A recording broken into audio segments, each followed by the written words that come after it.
요즘 연병으로 인해서 구체적으로 하면 코로나 바이러스, 성경은 모든 큰 질병을 연병으로 이야기하고 있습니다.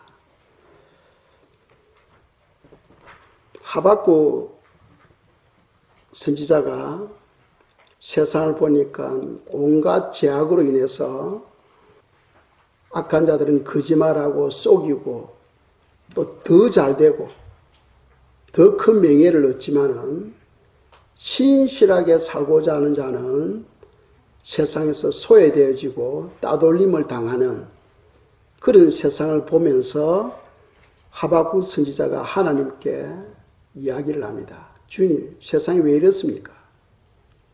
세상이 왜 이렇습니까? 하니 주님께서 하시는 말씀이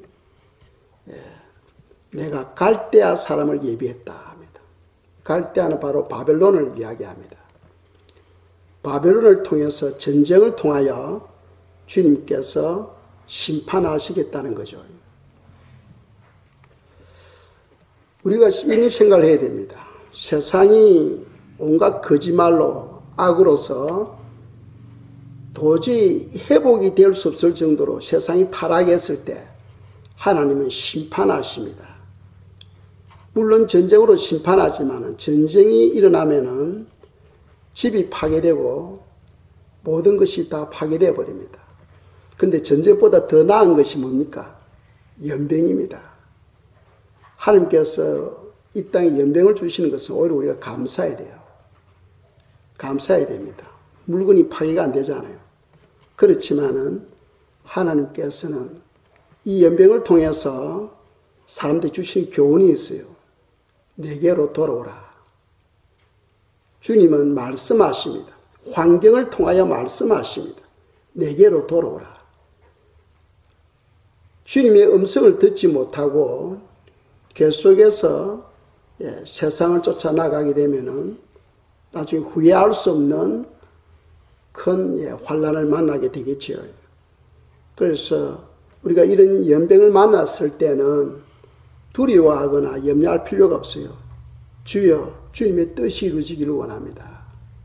주님의 뜻이 이루어지기를 원합니다. 하고 기도하셔야 됩니다. 그리고 또 하나님께서 애굽에서 이스라엘 백성들을 끄집어낼 때에 마지막 재앙이 뭡니까? 장자를 다 죽이게 하는 거예요. 그런데 대문의 문설주에 양의 피를 바른 집은 저주가 들어가지 못하고 저주가 넘어가 버려요. 그걸 유월한다 하죠. 그와 같이 양의 피는 오늘날 무엇을 상징하는 거요? 바로 예수 그리스도의 피를 상징하는 거예요. 그러니까 성도는 예수 그리스도의 피를 의존해야 됩니다. 예수의 피가 여러분들의 입술에, 여러분들의 코에, 눈에, 귀에 예수의 피로 여러분들이 모욕을 하게 되면은 저주나 어떤 악이 침범하지를 못해요. 다 그냥 넘어가 버립니다. 하나님께서 우리에게 엄청난 그런 특권을 주셨죠. 그런데 오늘날 성도들이 믿음이 없어서 그것을 활용을 못하고 있어요. 여러분들이 기도할 때 마음으로 예수의 피로 모욕을 하십시오. 예수의 피로 모욕을 하십시오. 목욕을 하십시오. 여러분들이 위장을 예수의 피로 씻고 여러분들이 심장을, 여러분들의 폐를 예수의 피로 씻고 예수의 피가 여러분들 입술에, 여러분들의 코에, 여러분들의 귀에, 눈에 예수의 피가 발라지고 그것을 기도하십시오.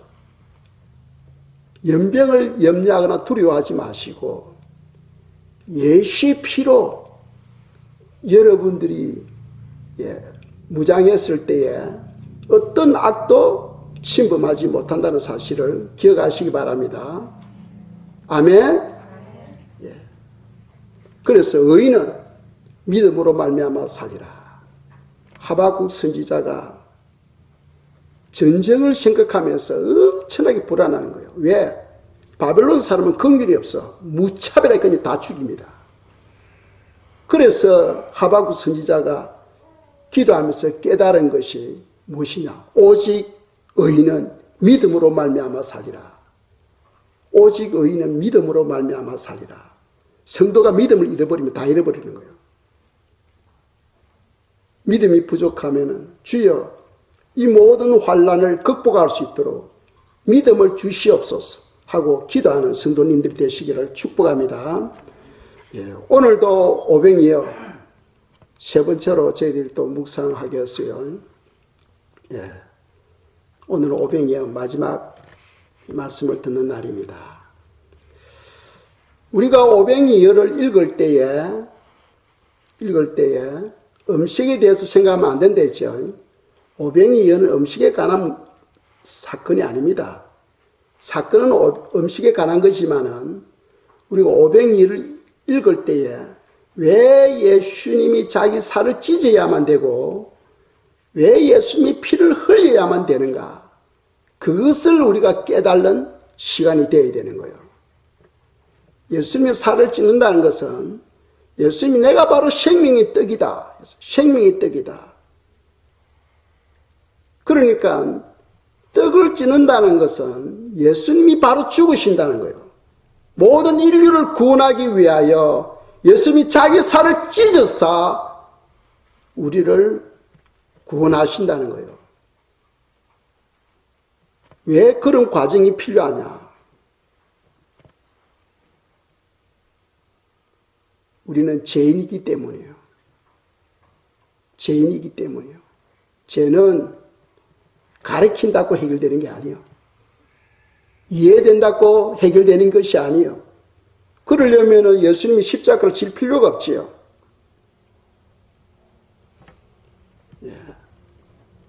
오직 예수의 피로만이 죄 문제가 해결되기 때문입니다. 그래서 우리가 오병이어의 사건을 통해서 깨달아야 될 것은 대속사역의 뜻이 이 오병이어 속에 담겨져 있다 하는 것을 우리가 알고 그것을 발견하고 우리 삶에 적용하는 지혜가 있기를 축복합니다. 오늘은 5가지를 저희들이 묵상하겠습니다. 총체적으로 오병이어가 주는 교훈 5가지, 뭐 더 생각할 수도 있겠죠. 제가 쭉 묵상하면서 5가지로 생각해 봤어요. 첫 번째, 오병이어가 주는 교훈은 예수 그리스도는 속죄 양이 되셨다. 속죄 양. 왜 예수님을 속죄 양이라 하느냐? 속죄 양이라 하느냐? 그 양을 죽여서 살을 찢고 피를 흘려야 되거든. 그래야 구약에서는 사람들이 제사함을 받았잖아요. 그렇죠? 내가 죄가 있다 할 때는 집에서 소나 양을 끌고 제단으로 갑니다. 그래서 흠 없는 제물에 자기 죄를 안수하여 짐승에게 전가시키고 짐승에 흠 없는 것이 내게로 오는 거예요. 그렇지만은 그래서 온전한 제사함을 받지 못한다고 성경 말씀하죠. 그래서 매년 대제사장이 대속죄일 날 백성을 위해서 속죄해야만 됐습니다. 그러나 예수의 피는 엄청난 권세예요. 한 번의 제사로서 다 끝내버린 거예요. 한 번의 제사로서. 우리가 예수님 믿기 전에는 죄인이었잖아요. 그렇죠? 우리는 죄인이었습니다. 죄가 눈을 가리고 있기 때문에 영적인 세계를 볼 수가 없고, 죄가 우리 마음을 덮고 있기 때문에 하나님을 찾을 수가 없는 거예요. 그 죄 문제가 해결되어야 돼. 그래서 하나님이 인간으로 오시고 속죄 양이 되셔서 자기 살을 찢으시고 피를 흘리심으로써 우리를 구원하시게 된 겁니다. 그냥 하나님으로 계실 때는 하나님이 영이시니까 피가 없어요. 이해하시죠? 하나님이 영이시니까 피가 없어요. 반드시 피를 흘려야 제 사함을 받기 때문입니다. 그래서 하나님이 사람의 몸을 입고 이 땅에 오신 거예요. 그래서 우리를 위해서 피를 흘릴 수가 있었던 겁니다. 피 흘림이 없이는 제 사함이 없다는 거죠. 오병이어를 통해서 우리에게 주신 교훈은 바로 예수님이 속죄 양이 되셨다 하는 것이고, 두 번째 교훈은 예수님을 믿음으로 우리는 배부른 자가 되었다는 거예요. 본문 사건에서 많은 무리들이 오병이어의 떡을 통해서 배가 불렀습니다. 그건 육적인 부분이죠. 우리는 영적으로 봐야 됩니다. 우리가 예수 그리스도를 믿음으로 우리는 이미 배부른 자가 된 거예요. 성경은 말씀합니다. 하늘의 모든 신령한 복을 우리에게 이미 다 주셨다는 거예요. 다 주셨다는 거예요. 그런데 우리는 그것을 깨닫지 못하고 있다는 거예요. 한 구절 보겠습니다. 고린도후서 6장 9절에서 10절 말씀입니다. 읽겠어요. 무명한 자 같으나 유명한 자요, 죽은 자 같으나 보라 우리가 살아있고, 징계를 받는 자 같으나 죽임을 당하지 아니하고, 근심하는 자 같으나 항상 기뻐하고, 가난한 자 같으나 많은 사람을 부유하게 하고, 아무것도 없는 자 같으나 모든 것을 가진 자로다. 아멘. 예. 보면은 세상 사람들은 우리를 볼 때나 또는 우리가 우리 자신을 볼 때 우리는 무명한 자처럼 보여요. 죽은 자처럼 보여요. 또 징계를 받는 자같이 보이고, 근심하는 자같이 보이고, 그리고 가난한 자같이 보이고, 아무것도 없는 자같이 보여요. 그러나 하나님의 나라에서는 어떻습니까? 하나님의 나라에서는 하나님의 보좌에 앉은 것과 같은 그런 엄청난 복을 받게 되는 거예요. 내 보좌에 앉은 것과 같이 되리라 하고 성경은 말씀하고 있어요. 우리는 그것을 당당하게 생각하며 살아야 됩니다. 우리가 살아가는데 이 땅에서 얼마나 힘이 듭니까? 질병에 대한 이야기도 듣고 어려운 경제에 대해서 이야기를 들을 때마다 미래가 캄캄합니다. 그러나 성도님들은요, 우리 이 세상을 보면 안 돼. 하나님의 나라를 보면서 우리는 당당하게 살아가야 됩니다. 우리는 당당하게 살아가야 돼요. 육의 눈으로 이 세상을 보지 마시고 영의 눈으로 이 세상을 보시기 바랍니다. 영의 눈으로 보시기 바랍니다. 아시겠죠? 우리는 이미 배부른 자예요. 세 번째 교훈은 오병이어의 사건은 주님을 상징하는 사건이에요. 주님을 상징하는 사건. 즉 무슨 말이냐면 오병이어, 보리떡 5개, 생선 2마리는 주님을 상징하는 사건입니다. 그럼 이것을 통해서 많은 무리들을 배부르게 했어요. 그 많은 무리들의 숫자는 25,000명 내지 3만 명 되는 많은 무리들이 실컷 먹고도 음식이 남았어. 이 음식에 비교한다면은 오병이어, 이거는 조그만 아주 작은 거예요. 그리고 그것은 무엇을 의미하냐면은 주님은 이 땅에서 너무나 작고 보잘것없는 모습으로 보여지고 있다는 거예요. 너무나 작고 보잘것없는 모습으로. 그러니까 사람들이 주님을 업신여기는 거죠. 업신여겼다. 그것을 이사야 선지자는 어떻게 표현하고 있습니까? 이사야 53장 2절입니다. 읽겠어요? 그는 주 앞에서 자라나기를 연한 순 같고 마른 땅에서 나온 뿌리 같아서 고운 모양도 없고 풍채도 없은즉 우리가 보기에 흠모할 만한 아름다운 것이 없도다. 아멘. 그러니까 이사야는 예수님이 오시기 800년 전에 선지자입니다. 그 선지자가 장차 오실 메시아에 대해 예언하기를 고운 모양도 없다는 거예요.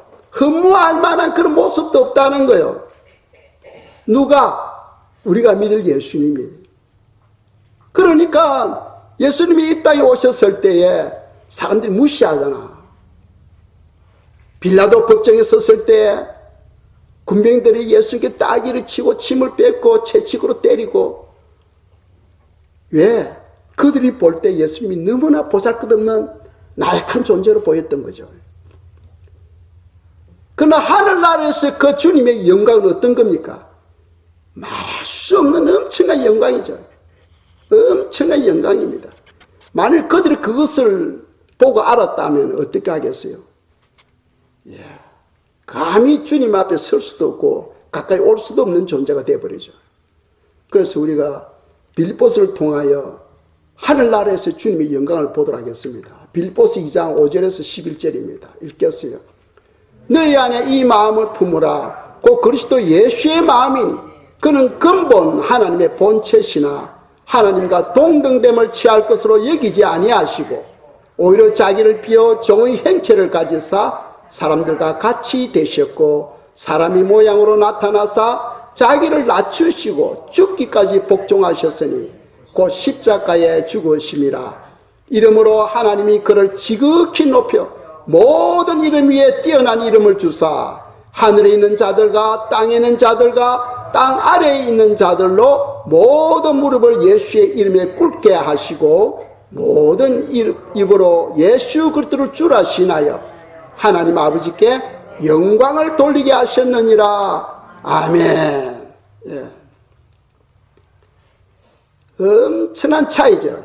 이 땅에서 예수님의 그 모습과 하늘나라에서 그 예수님의 모습은 비교한다면 이거는 말할 수 없는 거예요. 우리도 마찬가지입니다. 이 땅에서 무시당하고 소외당하고 업신여기고 보잘것없이 보이지만은 하늘나라에서 하나님의 자녀에게 주어지는 그 영광은 말할 수 없는 거예요. 그래서 주님께서 내 보좌에 앉은 것과 같이 되리라 하고 이야기하고 있지 않습니까? 그래서 성도님들은 이 땅에서 당당하게 살아야 돼. 당당하게 살아야 돼. 남들이 알아주지 아니한다 할지라도 남들이 알아주는 그게 뭐 큰 힘이 되겠어요. 우리에게는 만왕에 되시는 그 주님이 우리와 함께하고 계신데, 그렇죠.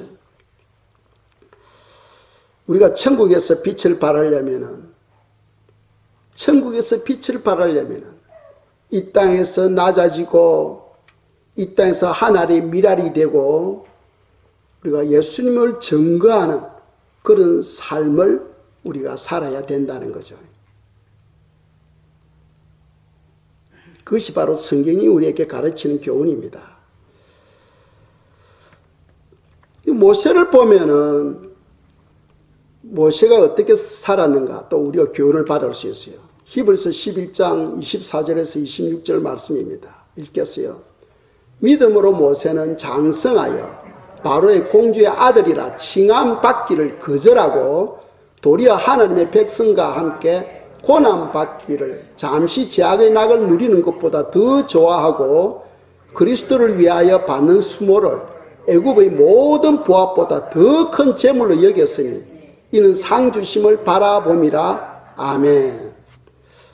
공주의 아들이 됨을 거절했다는 거예요. 공주의 아들이 되는 것을 거절했다는 거예요. 그리고 그리스도를 위하여 받는 수모를 더 큰 보화로 여겼다는 거예요.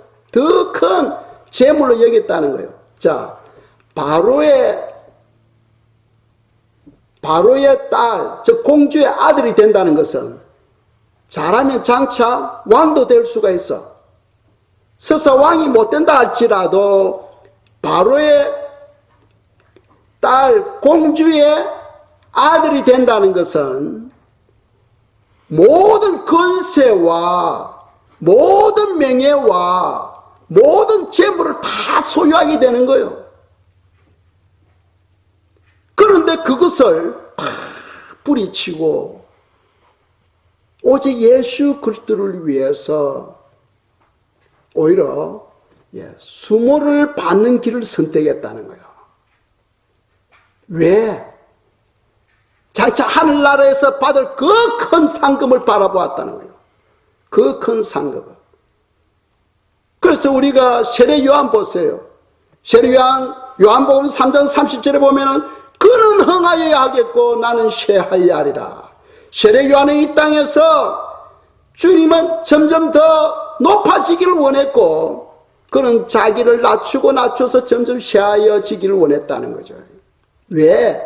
장차 하늘나라에서 받을 그 상급을 바라보았다는 거예요. 이 땅에서의 우리의 삶은 시한부입니다. 하늘나라에서 우리가 받을 그 삶은 영원한 삶입니다. 죽음이 없는 삶이요, 고통이 없는 삶이요, 염려, 불안, 근심이 없는 삶입니다. 그런 삶을 하나님은 우리를 위하여 준비하고 있다는 거예요. 그런 것을 바라볼 줄 아는 우리의 성도님들이 되시기를 축복합니다. 세 번째 우리에게 주신 교훈은 오병이어의 사건은 주님을 상징하는 사건이에요. 그 말은 주님은 너무나 작고 보잘것없는 존재로 이 땅에서 살았다는 거예요. 그러나 하늘나라에서는 엄청난 영광을 받게 되었다는 거죠. 자, 네 번째 주시는 교훈입니다. 오병이어를 통하여 주시는 네 번째 교훈은 우리가 가지고 있는 소유물, 우리가 지금 가지고 있지만 사실 이건 우리 것이 아니지요. 우리의 생명, 우리가 가지고 있는 그 모든 것은 누구의 것입니까? 바로 주님의 것이죠. 주님의 것입니다. 그런데 주님께서 우리에게 맡겨놓은 거예요. 우리에게 맡겨놓은 이 소유물을 하나님께 내어드릴 때에 엄청난 상급으로 돌아온다 하는 그 교훈이에요. 아이가 보리떡 5개, 생선 2마리를 주님께 드렸을 때에 주님께서는 거의 25,000명 내지 30,000명이 먹을 수 있도록 음식을 만드시고 12강줄에 넘치는 음식이 남았어요. 바로 그것은 비록 보잘것없는 오병이어지만은 그것을 우리가 주님께 드림으로써 주님께서는 엄청난 상금으로 우리에게 돌려주신다는 교훈이에요. 우리가 그런 믿음을 가지고 살아야 되겠습니다. 마태복음 10장 42절입니다. 읽겠어요. 또 누구든지 제자 이름으로 이 작은 자 중 하나에게 냉수 한 그릇이라도 주는 자는 내가 진실로 너에게 이르노니 그 사람이 결탄코 상을 잃지 아니하리라 하시니라. 아멘. 보잘것 냉수 한 컵, 이 물 한 컵, 이거 누구에게? 여기서 작은 자 누구냐 하면은 바로 예수 안에 있는 자예요. 형제에게, 형제란 것은 예수님을 믿는 사람입니다. 형제에게 물 한 컵이라도 섬기는 것, 그것조차도 주님은 다 상급으로 우리에게 주신다 하고 말씀하고 있죠. 그런데 어떻게 갚아주느냐? 그것도 갚아주는 방법도 성경이 또 다 기록하고 있어요. 누가복음 6장 38절입니다. 이번 주 암송 구절이에요. 읽겠습니다. 주라, 그리하면 너에게 줄 것이니 곧 후이되어 누르고 흔들어 넘치도록 하여 너에게 안겨주리라. 너희가 헤아리는 그 헤아림으로 너희도 헤아림을 도로 받을 것이니라. 아멘. 자, 어떻게 준다 했어요? 후이되어, 후하게 준다는 거죠. 여기 어떤 그릇이 있습니다.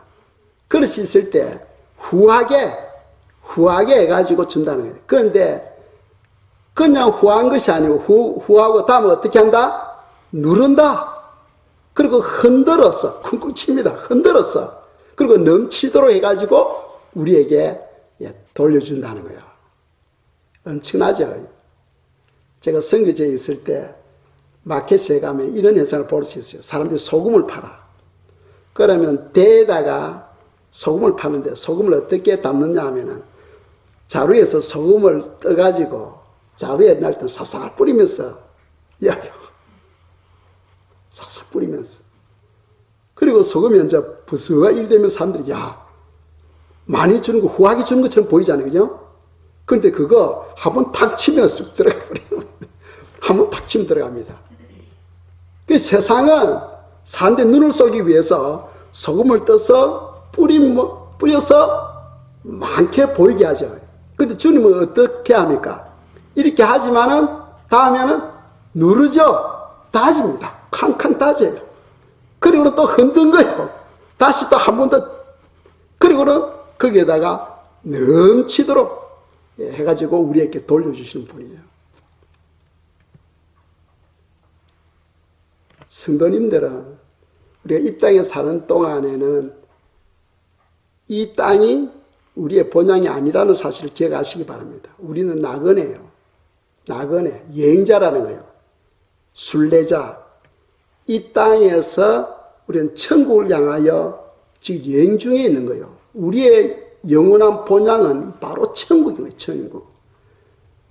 천국을 바라보며 천국을 위해서 주님은 우리가 살아가기를 원하고 있다는 거죠.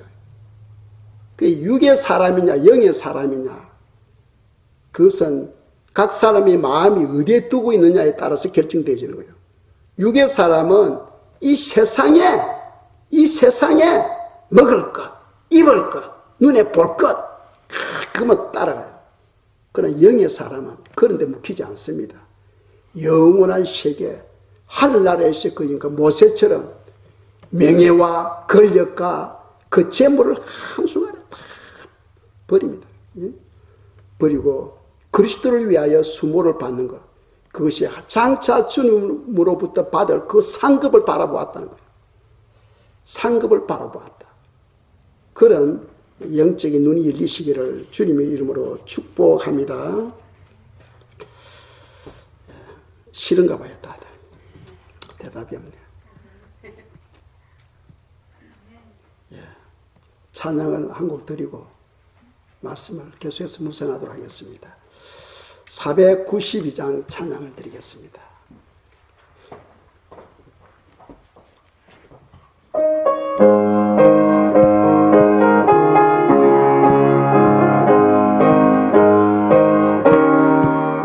잠시 세상에 내가 살면서 항상 찬송 부르다가 날이 저물어 오라 하시면 영광 중에 나가리. 열린 천국문 내가 들어가 세상 짐을 내려놓고 빛나며 율관 받아 쓰고서 주와 함께 길이 살리. 눈물 골짜기 더듬으면서 나의 갈 길 다 간 후에 주의 품 안에 내가 안기어 영원토록 살리로다. 열린 천국문 내가 들어가 세상 짐을 내려놓고 빛나며 율관 받아 쓰고서 주와 함께 길이 살리. 나의 가는 길 멀고 험하며 산은 높고 골은 깊어 고난 나의 몸 쉴 곳 없어도 복된 날이 밝아오리. 열린 천국문 내가 들어가 세상 짐을 내려놓고 빛나며 율관 받아 쓰고서 주와 함께 길이 살리.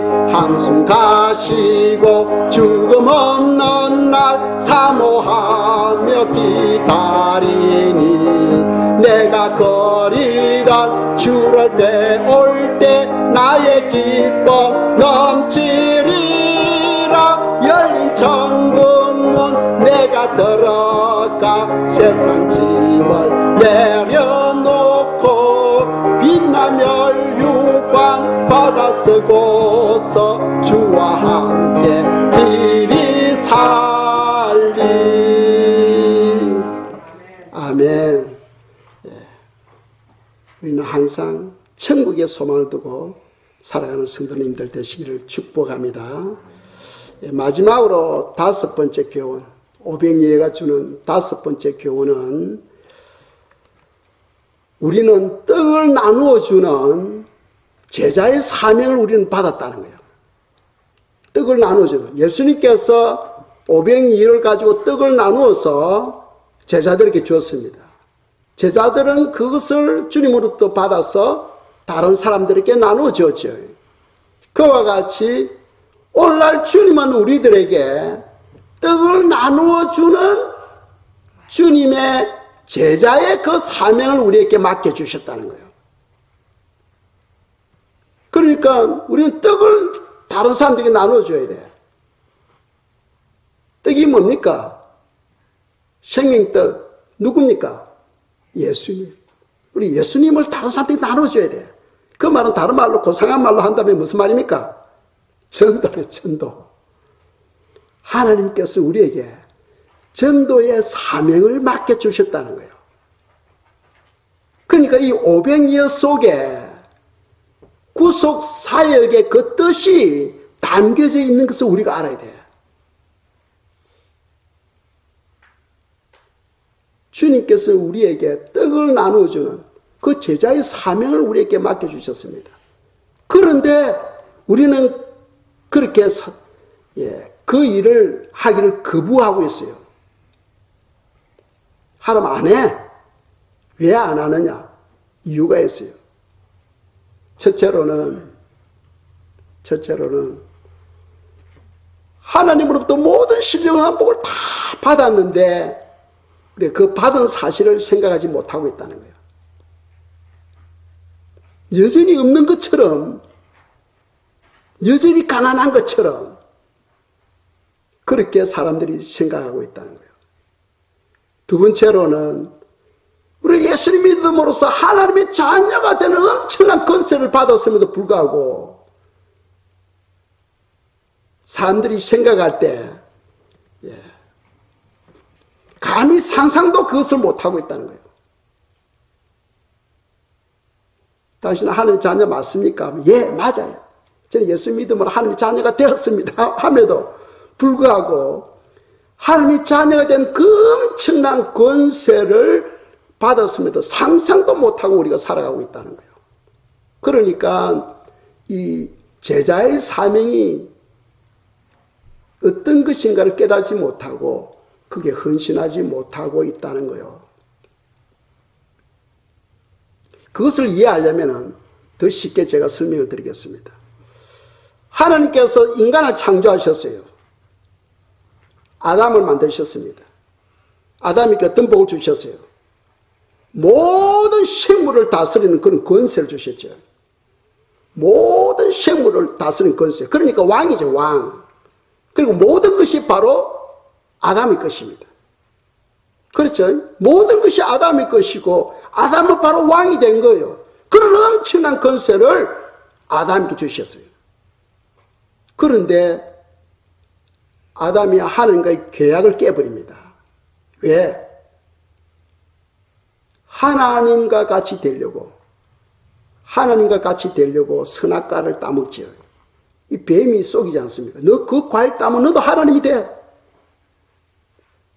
그러니까 자기 위치를 잊어버린 거예요. 자기 위치를 상실한 거예요.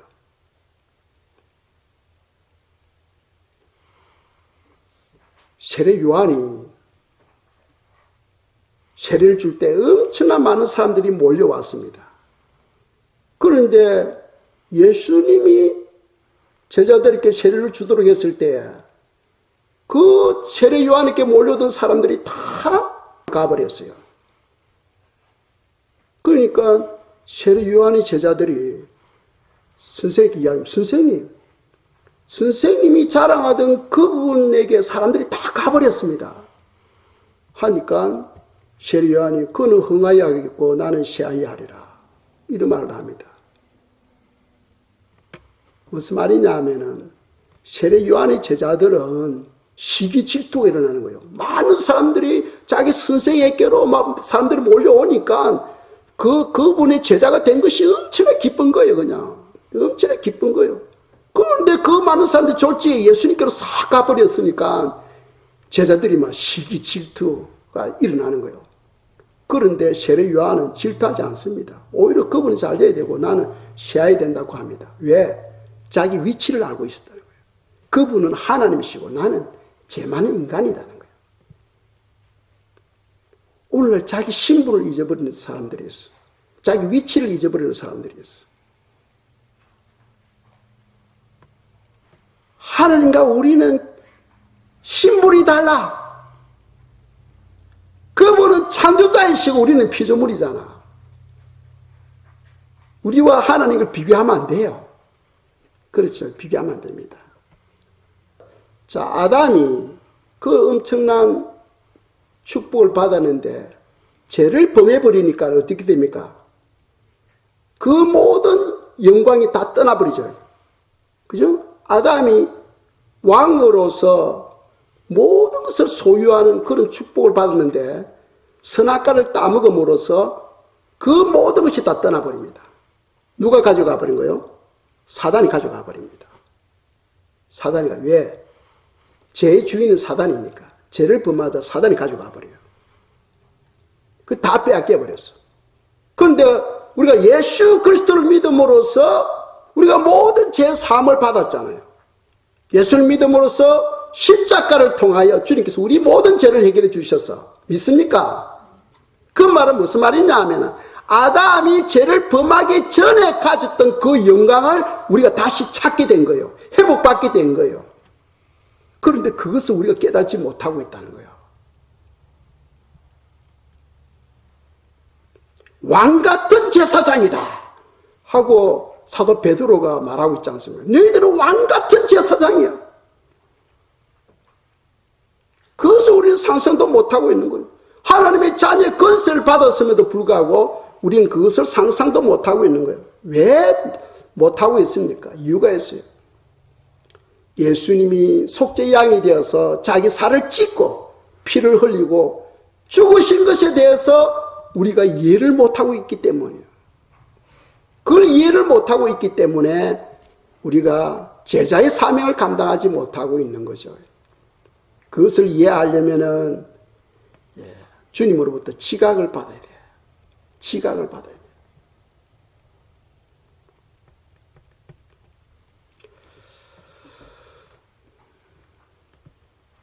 제자들이 주님으로부터 떡을 받아서 사람들에게 나누어 주었듯이 우리도 주님으로부터 떡을 받아서 사람들에게 나눠줘야 돼요. 그 떡은 바로 예수 그리스도, 그죠? 예수님 생명이 떡이 됐잖아요. 주님을 다른 사람들에게 전가하는 거, 전가하는 거, 전도죠. 그 일을 위해서 우리를 불러주셨다는 거죠.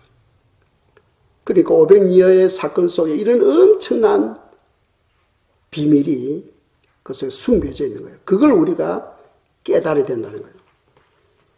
그런데 우리가 복음 사역을 감당하지 못하는 또 하나의 이유는 우리가 착각하며 살고 있는 거예요. 이 땅에서 삶이 우리의 본향인 줄 착각해. 이 땅에서 삶이 영원한 삶인 줄 착각하고 있다니까. 우리의 삶은 이 땅에서는 나그네 삶입니다. 나그네 삶. 아시죠? 우리의 본향은 천국이에요. 천국을 목표로 두고 우리는 지금 순례자의 길을 가고 있는 거예요. 그런데 예수 안에 있는 사람들이 여전히 이 땅이 바로 본향인 줄 알고 이 땅에서 영원히 천년만년 사는 것처럼 착각하고 있기 때문에 이 땅에서 왕이 되려고 하는 거예요. 그래서 우리가 한 구절 보겠습니다. 요한복음 6장 15절입니다. 읽겠어요? 그러므로 예수께서 그들이 와서 자기를 억지로 붙들어 임금으로 삼으려는 줄 아시고 다시 혼자 산으로 떠나가시니라. 아멘. 이 사람들이 오병이의 그 기적을 보고 예수님을 억지로 붙잡아서 유대 왕으로 세우려고 했는데 주님은 왕이 되기 위해서 이 땅에 오신 게 아니잖아. 뭐하러 오신 거예요? 영혼을 구원하기 위해서 이 땅에 오신 거예요. 왕이 되기 위해서 이 땅에 오신 게 아니에요. 근데 사람들은 오병이의 기적을 보고 예수님 억지로 붙잡아 왕을 세우려고 했죠. 근데 주님은 산으로 피해버립니다.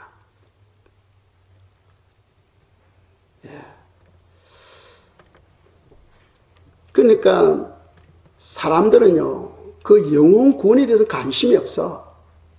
무엇에 대해서 더 관심이 있습니까? 먹고 사는 것이 더 관심이 있어. 먹고 사는 것에 대해서. 주님은 사람들이 억지로 붙잡아가지고 왕을 세우려고 하는데도 마다하고 산으로 가버립니다. 그런데 우리는 어느 누구도 우리를 왕으로, 임금으로 세우려고 안 하는데 우리는 스스로 왕이 되려고 하잖아. 아무도 우리를 왕으로 세우려고 안 하는데 우리는 스스로 왕이 되려고 해요. 그러니까 제자의 사역에 참여할 수가 없는 거죠. 하나님께서 쓸 수가 없는 거예요. 왜? 하나님께 도와주더라도 그 영광을 하나님께 돌리지 않고 자기가 차지하려고 하기 때문에. 사람들이 이 땅에서 사람들로부터 인정을 받고 이 땅에서 왕이 되고 이 땅에서 보란 듯이 잘 사는 것, 잘 살기를 원하기 때문에 하나님 그걸 원하지 아니하시오.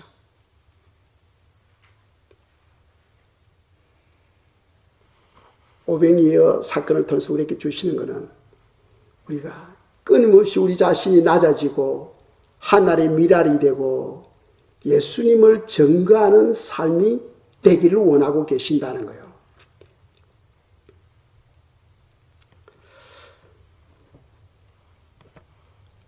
우리는 주님의 떡을 나눠주는 주님의 제자가 되기를 주님의 이름으로 축복합니다.